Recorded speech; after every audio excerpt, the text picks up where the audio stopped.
Assalamualaikum warahmatullahi wabarakatuh. Halo semuanya, saya Widya Halima. Di sini saya akan memaparkan mengenai topik 2, yaitu pada filosofi pendidikan, mengenai koneksi antar materi, membahas pendidikan dan nilai sosial budaya. Pertama di sini akan membahas tentang dasar pendidikan Ki Hajar Dewantara, di mana terdiri dari, menurut Ki Hajar Dewantara, pendidikan dan pengajaran merupakan usaha persiapan dan persediaan untuk segala kepentingan hidup manusia, baik dalam hidup bermasyarakat maupun hidup berbudaya dalam arti yang seluas-luasnya. Maksud pendidikan dan pengajaran yang berguna untuk kehidupan bersama ialah yang memerdekakan manusia sebagai bagian dari persatuan rakyat. Manusia merdeka adalah manusia yang lahir batinnya tidak tergantung pada orang lain, akan tetapi bisa bersandar pada kekuatannya sendiri. Pendidikan menciptakan ruang bagi peserta didik untuk bertumbuh serta utuh agar mampu memuliakan dirinya dan orang lain.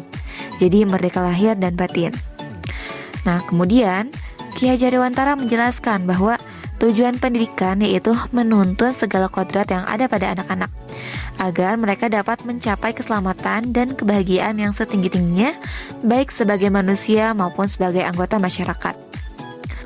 Pendidik itu hanya dapat menuntun. Nah, menuntun di sini artinya anak diberikan kebebasan, namun pendidik sebagai pamong dalam memberi tuntunan dan arahan agar anak tidak kehilangan arah dan membahayakan dirinya. Seorang pamong dapat memberikan tuntunan agar anak itu dapat menemukan kemerdekaannya dalam belajar. Selanjutnya, Ki Hajar Dewantara juga mengingatkan para pendidik untuk tetap terbuka, namun tetap waspada terhadap perubahan-perubahan yang terjadi. Kekuatan sosiokultural menjadi proses menebalkan kekuatan kodrat anak yang masih samar-samar. Sosiokultural merupakan gagasan-gagasan, kebiasaan, keterampilan, seni, dan alat yang memberikan ciri pada sekelompok orang tertentu di waktu tertentu. Pendekatan ini menekankan pentingnya konteks sosial budaya dan interaksi dalam proses belajar mengajar. Berikutnya, Ki Hajar Dewantara menjelaskan bahwa dasar pendidikan anak itu berhubungan dengan kodrat alam dan kodrat zaman.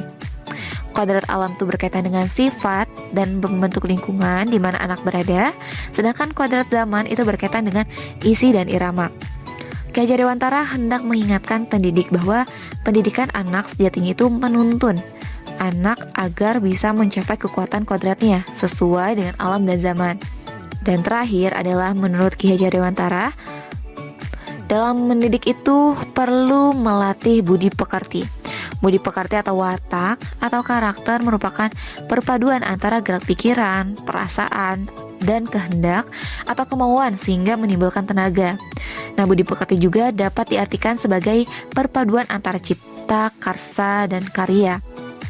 Nah, budi pekerti itu melatih anak untuk memiliki kesadaran diri yang utuh untuk menjadi dirinya sendiri dan juga bisa memerdekakan orang lain. Adapun hasil refleksi dari pengetahuan dan pengalaman baru yang saya peroleh dari topik ini yaitu peserta didik itu merupakan subjek ya pada kegiatan belajar, bukan objek. Yang kedua adalah pembelajaran itu harus berpusat pada peserta didik dan memerdekakan peserta didik. Yang ketiga adalah sebagai pendidik hendaknya menerapkan sistem among dengan berlandaskan Ingar Sasung Tulada, Ingma Dia Mangun Karsa, dan Tutwuri Handayani.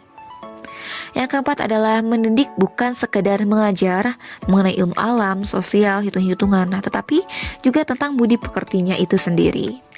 Adapun strategi untuk para pendidik, khususnya saya, dalam menerapkan pemikiran Ki Hajar Dewantara dalam pembelajaran, yaitu pertama adalah memfasilitasi peserta didik untuk berpartisipasi aktif dalam kelas dengan memberikan kesempatan untuk berbicara, berdiskusi, dan berbagi ide misalnya. Kemudian yang kedua adalah memberikan tantangan yang sesuai dengan tingkat kemampuan peserta didik untuk mendorong rasa percaya diri. Yang ketiga adalah melakukan kegiatan pembelajaran yang disertai dengan teknologi dan pemanfaatannya tidak lupa. Yang keempat adalah selalu mengajak dan memberikan contoh pada peserta didik untuk jujur, disiplin, berperilaku baik. Yang kelima, memberikan tugas kelompok agar peserta didik dilatih berkolaborasi dan mengharuskan mereka bekerja sama untuk mencapai tujuan yang ditetapkan. Itu dia hasil yang bisa saya peroleh pada topik 2 ini di filosofi pendidikan. Lebih kurangnya mohon maaf.